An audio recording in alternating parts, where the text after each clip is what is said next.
Ертеде түлкі, тасбақа және кене үшеуі дос болды. Бір күні олар жерден бір уыс тары тауып алыпты.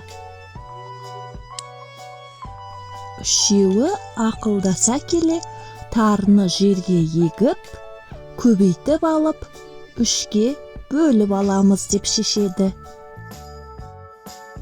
Түлкі бір жарды көріп, мен осы жарды сүйеп тұрайын, құлап кетер деп жарды саялап жатып алады.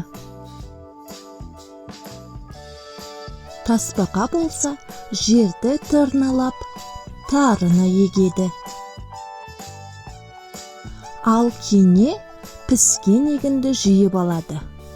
Олар көп тары алады.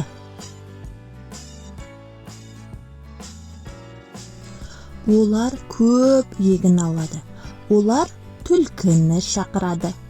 Түлкі келіп, егінді көріп, тарыны үшеуміз бөліссек қаншадан тиеді? Аз мөлшерде шығатын шығар. Одан да үшеуміз жарысып, кім озса, егін соған бұйырсын дейді.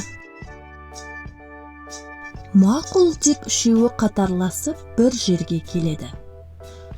1, 2, 3 деп түлкі жүгіре бергенде кене түлкінің аяғына жабысып кетеді.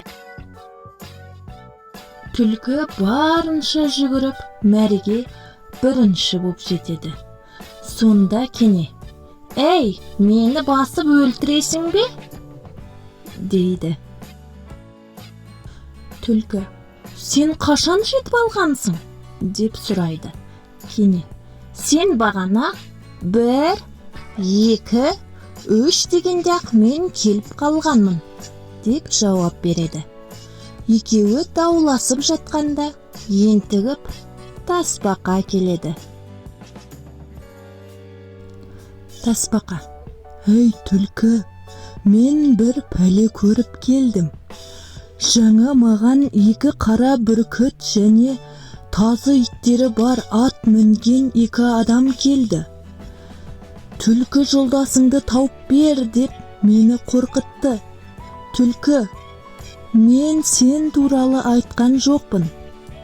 Енді олар маған сенбей, осы жаққа қарай келе жатыр» дейді. Түлкі: «Мені айта көрмеңдер» деп жалынады. Түлкі: «Мына тарыны екеуің тең бөліп алыңдар. Мен сендерге ризамын. Аңшылар мені сұраса білмейміз, қайда кеткенін деңдер» деп қашып кетеді.